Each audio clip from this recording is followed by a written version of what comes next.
Hamabost zauri, Karmele Jaio. Fotokopiak. Etxeko sofan etzanda dagoen gizonak ezin du jasan fotokopia dendako emakumeak galdera bat besteari josita botatzeko duen ohitura. Erantzunari itxaron gabe galdera bat bestearen atzean egiteko ohitura. Benetan ohitura txarra dela uste du. Burutik pasatzen zaion guztia aurrekoari jaurtitzeko orduan fotokopiak egiten dituen emakumea espezialista dela pentsatu du eta zabel gainean duen telebistako aldagailuaren botoiak etengabe zapaltzen hasi da. Fotokopiak egiteaz gain boligrafo eta kuadernoak ere saltzen dituen emakumearen ahotsa goizero irantzargailu digitalak egiten duen soinuaren antzekoa dela pentsatu du.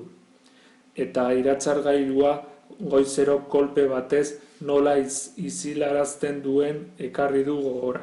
Zaz!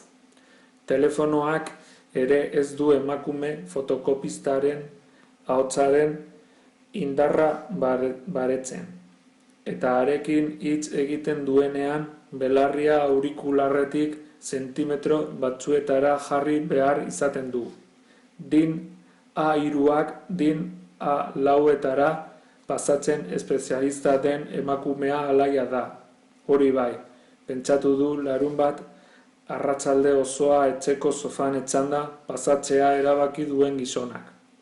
Esaldiak barre algara batetik bukatzen ditu beti, alaia da, naiz eta haren barre algarak karroetan lo doazen umetxoak negar batean esnarazten dituen. Hain da esplosiboa, hain da indartsua, hain da aldez aurretik igarri zina. Haren barrearen detonazioak edozein leku zein momentuetan ustekabean harrapatu ahal zituela pentsatu du zerbait gozo jateko gogoarekin sofatik jaiki den gizonak. Txokolate puzka bat eskuetan bueltatu da sofara eta zati bat ahoan desegitzen sentitu duen bitartean begiak itxi ditu berriro. Telebistatik ateratzen diren ahotsak ezagunak egin zaizkio. Bikoiztzaileen ahotsak entzun, eta markinan amaren etxean botatzen zituen siestak ekarri ditu gogora larunbat gaueko planak oraindik erabaki ez duen gizonak. Amaren etxean, sofaren gainean lo geratu eta kaletik lagunek egiten zioten deiak esnatzen zuela gogoratu du. Amak zabel gainean jarritako manta gainetik kendu, aurpegia garbitu eta ziztu batean ateratzen zen kalera, manta sofa gainean utzita. Manta sofa gainean utzi eta kalera korrika ateratzeko sentsazioi hori ez du azken 10 urteetan sentitu 10 urtez Madrilen. Markinatik 100 kilometrora lanean ari den gizonak.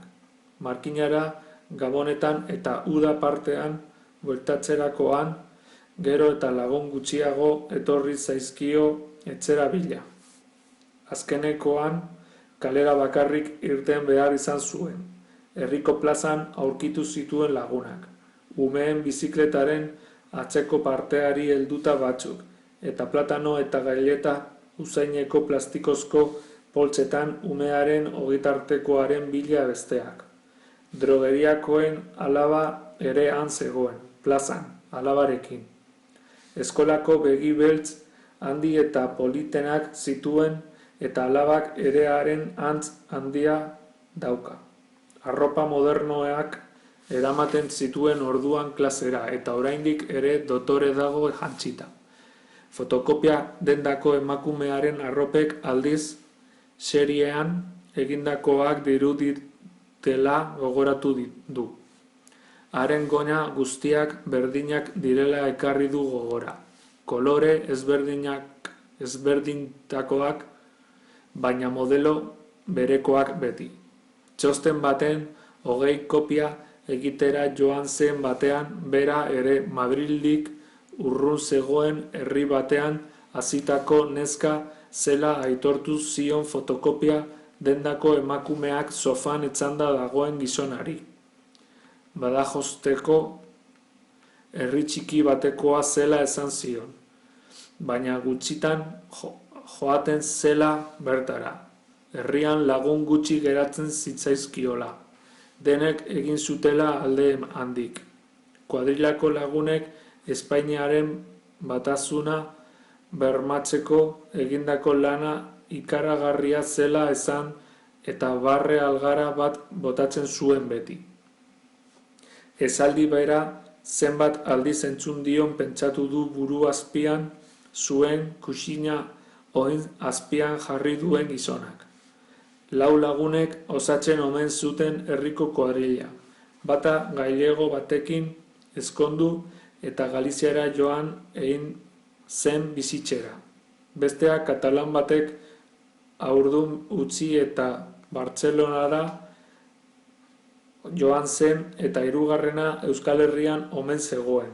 Euskaldun batekin maitemindu eta Bilbo ondoan zegoen, Barakaldo izeneko herrian bizitzean. Eta bera Madrilera etorri eta bertan geratu zela, bai. Eta ura esaten zuenean begiak zabal-zabalik ireki eta barre algara botatzen zuen. Fotokopiak egiteko makinen zarataren gainetik entzuten zen haren algara. Antzeko algara entzuten duen bakoitzean.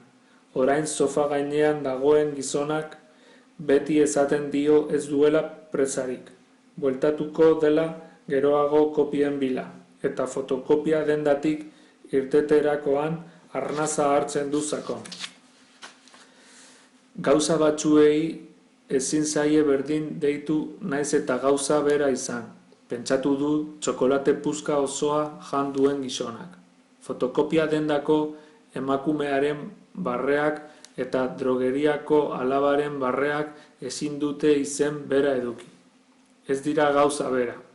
Are gehiago kontrako gauzak direla pentsatu du beste txokolate zati bat hartzera sofatik jaiki den gizonak. Drogeriakoen alabak eskua jartzen zuen ahoan klaseko mutilek zerbait barregarri esaten zutenean, eta barre egitean begiak txikitu egiten zitzaizkiola gogoratu du. Fotokopiak dendako emakumeari aldiz begiak handitu egiten zaizkio barre algara botatzen duenean eta norbait alboan badu kolpe bat ematen dio. Zenbat kolpe jaso ote ditu telebistaren aurrean aharraz uzika dagoen gizonak. 8. Oraindik gauez zer egin behar duen pentsatzen jarraitzen du sofa gainean dagoen gizonak. Zerbait egiteko ordua heldu zaiola pentsatu du. Azkenik zerbait erabakitzeko ordua. Erlojuari begiratu dio eta une horretan goizero iratzargailuaren pantailan ikusten dituen zenbakiak etorri zaizkio gogoera eta haren zarata.